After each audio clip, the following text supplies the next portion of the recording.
तो भाई लोग, क्या हाल चाल है। आज हम बात करने जा रहे हैं गाचिया कुता के उस कैरेक्टर के बारे में जो कचरे में पैदा होता है लेकिन पावर में किसी गॉड से कम नहीं है। जी हाँ, हम बात कर रहे हैं इस एनिमे के मेन कैरेक्टर रूडो की।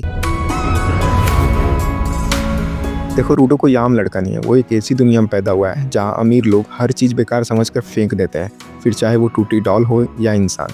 लेकिन रूडो उन्हीं बेकार चीज़ों में ताकत देखता है। यही सोच उसको सबसे अलग बनाती है। अब इसकी असली पावर की बात करते हैं। रूडो एक डोनर है, यानी एक दाता है। डोनर वो लोग होते हैं जो किसी एक चीज़ पर इतना गहरा कनेक्शन बना लेते हैं कि उसे किसी भी हथियार में बदल सकते हैं, जिन्हें जिंकी कहा जाता है। लेकिन रूडो के पास खास ग्लव्स हैं जिन्हें 3R कहा जाता है, यानी रिड्यूस, रीयूज, रिसाइकल। ये ग्लव्स किसी भी चीज़ को छूकर उसे हथियार में बदल सकता है।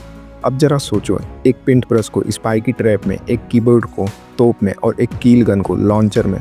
भाई, ये बंदा जो छूता है ना, उसे डेडली बना देता है। लेकिन इतना ही नहीं, रूडो की ताकत सिर्फ उसके ग्लव्स तक ही सीमित नहीं है। उसके पास है एकाग्रता नाम की एबिलिटी, जिसमें वो पूरी एनर्जी एक ही चीज़ पर फोकस कर सकता है और उसे 3 गुना ज़्यादा ताकतवर बना सकता है।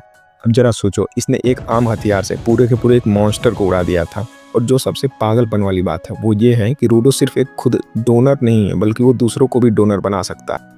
मतलब समझ रहे हो भाई, इतना बड़ा पावर पूरे एनिमे में किसी के पास भी नहीं है। मतलब किसी का खोया हुआ विश्वास, उसकी टूटी हुई उम्मीद, रूडो उसमें भी जान डाल सकता है। मांगा में एक कैरेक्टर फोलो था जिसे खुद पर भरोसा नहीं था, लेकिन रूडो ने उसमें इतनी एनर्जी भर दी कि वो भी एक डोनर बन गया और एक हथौड़ा जागृत कर लिया। ये चीज़ अब तक किसी ने नहीं की थी। अब इसके ग्लव्स की बात करें, 3R ग्लव्स। ये 6 पीढ़ियों पुराने हैं और वॉचमैन नाम की स्पेशल सीरीज का हिस्सा है। और हाँ, ये कभी किसी आम इंसान के नहीं थे, बल्कि रूडो के पूर्वज कैनिस के थे, जो स्वर्ग और पिट की सीमा पार कर चुके थे। पर इन ग्लव्स का इस्तेमाल वही कर सकता है जिसने अपने अंदर कुछ खोया हो, जैसे इमोशनल दर्द, फैमिली, पहचान। और भाई, रूडो ने तो सभी खोया होता है, अपने पेरेंट्स, अपने होश, यहाँ तक कि अपनी पहचान तक।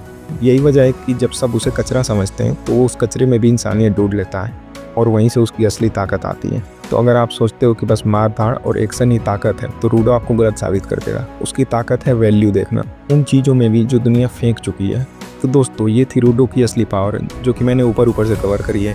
सोचो, रूडो एक ऐसा हीरो है जो टूटे हुए लोगों और चीज़ों में भी उम्मीद देखता है। अगर आपको ये वीडियो पसंद आया हो तो लाइक मारो यार, शेयर करो और चैनल को सब्सक्राइब करो। और अगर तुम्हें किसी भी एनिमे के कैरेक्टर की पावर्स जाननी है या फिर एनिमे का एक्सप्लेनेशन जानना है तो कमेंट करके बताओ यार, हम उस पर वीडियो बना देंगे। बाकी मिलते हैं अगले वीडियो में, तब तक याद रखना, जो चीज़ें फेंकी जाती हैं हो सकता है वो सबसे ज़्यादा कीमती हैं।